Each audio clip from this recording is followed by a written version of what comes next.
Hello guys, നിങ്ങൾ WordPress സീരീസിലെ first video കണ്ടെന്ന് വിശ്വസിക്കുന്നു. അതിനകത്ത് നമ്മൾ വേർഡ്പ്രസ് എന്താണെന്നും വേർഡ്പ്രസ് ഫീച്ചേഴ്സ് എന്താണെന്നും ഒക്കെ മനസ്സിലാക്കി.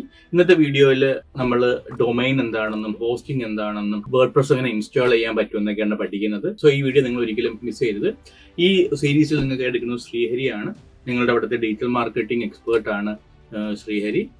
സോ ഈ ചാനൽ വീഡിയോ ആദ്യമായിട്ട് കാണുക ഞാൻ ഇൻട്രൊഡ്യൂസ് ചെയ്യാം. എൻ്റെ പേര് സാഹിർ. ഈ ചാനൽ നമ്മൾ data science, digital marketing, finance, മേൺ stack testing, technology, artificial intelligence തുടങ്ങിയ വീഡിയോകളായിരിക്കും പോസ്റ്റ് ചെയ്യുന്നത്. ഈ ചാനലിന്റെ മെയിൻ ഗോൾ എന്ന് പറയുന്നത് നിങ്ങളെ ഫ്രഷർ ആണെങ്കിലും കരിയർ ഗ്യാപ്പ് ഉള്ളവർക്ക് നിങ്ങൾക്ക് ഒരു ടെക്നോളജി ജോബ് ചെയ്യാൻ എനേബിൾ ചെയ്യിപ്പിക്കുക എന്നുള്ളതാണ്. So I am Sahir. Welcome to the new video video learning.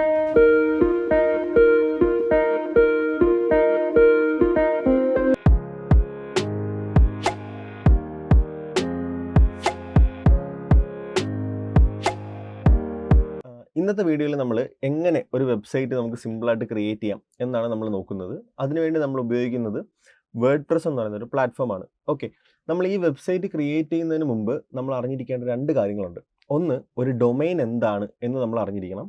അതോടൊപ്പം ഒരു ഹോസ്റ്റ് എന്താണ് എന്നുള്ളത് നമ്മൾ അറിഞ്ഞിരിക്കണം. ഒരു ഡൊമൈൻ എന്താണെന്ന് ചോദിച്ചു കഴിഞ്ഞാൽ അതിന് സിമ്പിളായ ഒരു എക്സ്പ്ലനേഷൻ, നമ്മുടെ വെബ്സൈറ്റിൻ്റെ അഡ്രസ്സാണ് നമ്മൾ ഡൊമൈൻ എന്ന് പറയുന്നത്. ഉദാഹരണത്തിന്, നിങ്ങളുടെ വീട്ടിൽ നിങ്ങളൊരു പാർട്ടി നടത്തുന്നുണ്ടെന്ന് വിചാരിക്കുക. നിങ്ങളുടെ ഫ്രണ്ട്സിന് എന്ത് ചെയ്യണം? നിങ്ങളുടെ വീട്ടിലോട്ട് വരണം.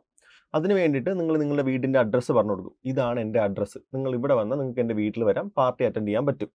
ഓക്കെ, അതേപോലെ തന്നെയാണ് ഒരു വെബ്സൈറ്റിൻ്റെ കാര്യവും. ഇപ്പം നമ്മുടെ വെബ്സൈറ്റിൻ്റെ നമ്മൾ അഡ്രസ്സ് പറഞ്ഞു കൊടുക്കുക. ഇപ്പം നമ്മൾ എഡ്യൂറിൻ്റെ വെബ്സൈറ്റ് ആണെങ്കിൽ www.edure.in.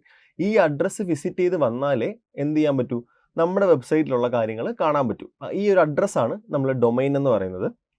ഇനി ഹോസ്റ്റ് എന്താണെന്ന് ചോദിച്ചാൽ, അതിനു മുമ്പ് ഒരു കാര്യം പറയാൻ വിട്ടുപോയി. ഈ ഡൊമൈൻ നമുക്ക് പ്രൊവൈഡ് ചെയ്യുന്ന ഒരുപാട് പ്ലാറ്റ്ഫോംസ് ഉണ്ട് കേട്ടോ. ഗോഡാഡി, നെയിംചീപ്പ്, ഗൂഗിൾ ഡൊമൈൻസ്, ഇവരിൽ നിന്നൊക്കെയാണ് നമ്മൾ എന്ത് ചെയ്യുന്നത്? ഡൊമൈൻ പർച്ചേസ് ചെയ്യുന്നത്.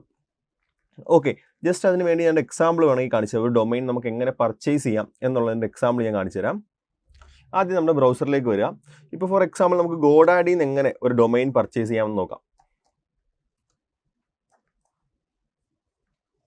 ഓക്കെ, ജസ്റ്റ് നമുക്ക് എന്ത് ഡൊമൈൻ, നമ്മുടെ ഒരു അഡ്രസ്സ്, നമുക്കൊരു എന്ത് ഡൊമൈനാണ് നമുക്ക് വേണ്ടത്. അപ്പോൾ നമ്മളൊരു എന്ത് ബിസിനസ്സാണോ സ്റ്റാർട്ട് ചെയ്യുന്നത്. ഇപ്പോൾ നമ്മൾ ബിസിനസ്സിന് ഇപ്പോൾ ഫോർ എക്സാമ്പിൾ നമ്മൾ ഒരു ട്രിവാൻഡ്രം ട്രെയിനിങ്, അങ്ങനെ ഒരു പേരായിരിക്കും നമ്മൾ ചൂസ് ചെയ്യുന്നത്. ജസ്റ്റ് ബൈ കൊടുക്കുക. ബൈ കൊടുക്കുമ്പോൾ നമുക്കറിയാം അവൈലബിൾ ആണോ അല്ലേ എന്ന ഡൊമൈൻ.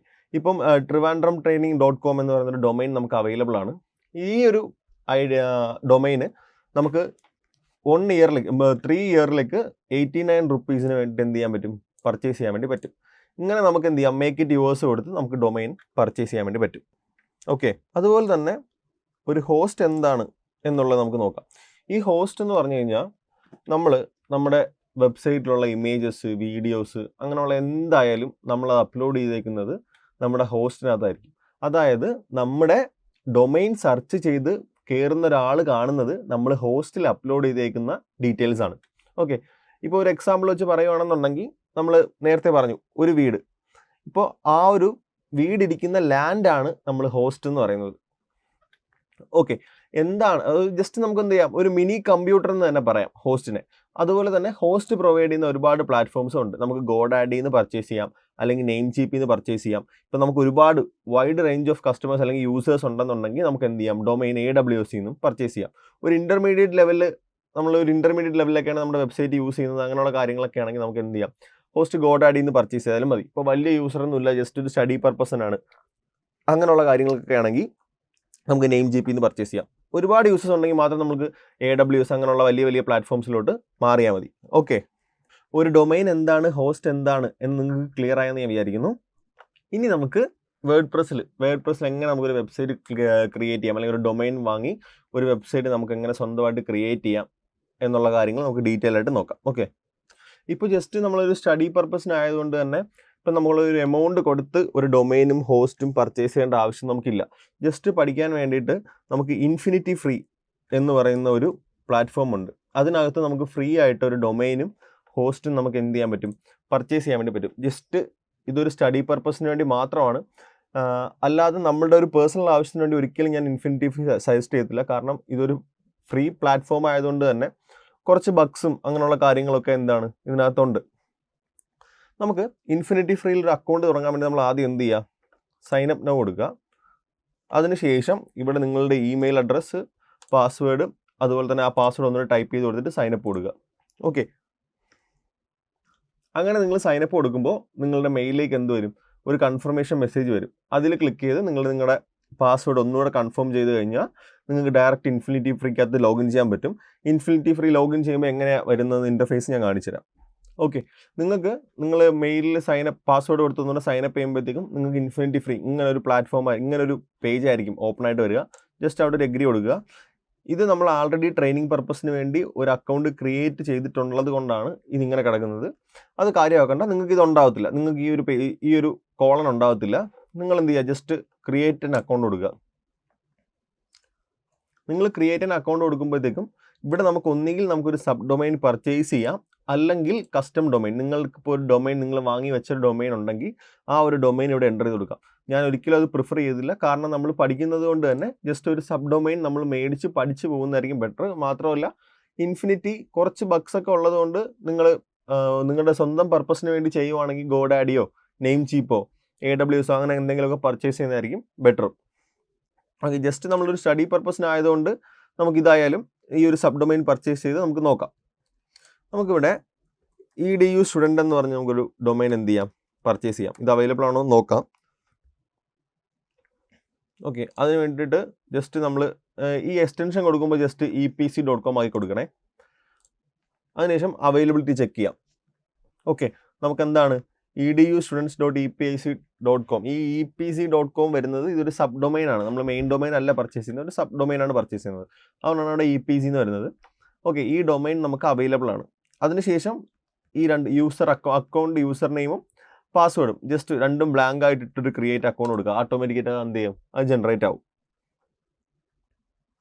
ഓക്കെ, ഇപ്പോൾ നമുക്ക് ഈ ഒരു അക്കൗണ്ട് ക്രിയേറ്റ് ആയിട്ടുണ്ട്. അതിനുശേഷം നമുക്ക് എന്ത് ചെയ്യാം? കൺട്രോൾ പാനൽ ഒന്ന് വിസിറ്റ് ചെയ്യാം.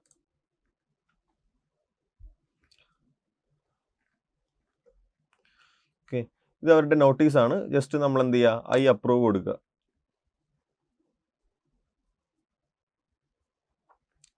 ഓക്കെ, ഇതാണ് ഇൻഫിനിറ്റി ഫ്രീയുടെ കൺട്രോൾ പാനൽ എന്ന് പറയുന്നത്.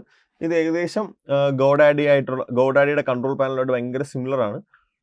അതുകൊണ്ടാണ് നമ്മൾ ഇൻഫിനിറ്റി ഫ്രീ പഠിക്കാൻ വേണ്ടി എടുക്കുന്നത്. ഓക്കെ, അതിനകത്ത് നമുക്ക് സോഫ്റ്റ്വെയറിനകത്ത് നിന്ന് ആപ്പ് ഇൻസ്റ്റാളേഴ്സ് എടുക്കാം.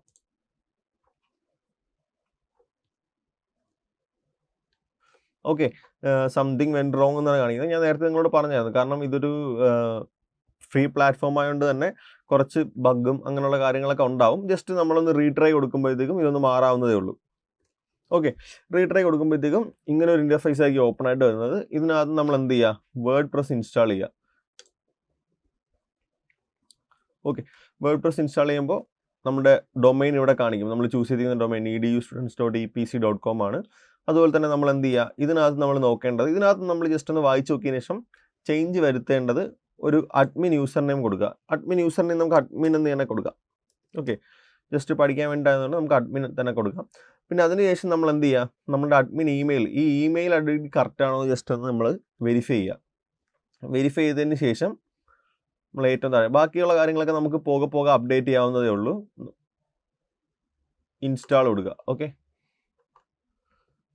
ഇൻസ്റ്റാൾ കൊടുക്കുമ്പോഴത്തേക്കും ചെക്കിംഗ് ദ സബ്മിറ്റഡ് ഡേറ്റ എന്ന് പറഞ്ഞ് ഇത് കുറച്ച് ഒരു 3 to 4 minutes എടുക്കും ഇതൊന്ന് നമ്മുടെ WordPress ഒന്ന് ഇൻസ്റ്റാൾ ആയി വരാൻ.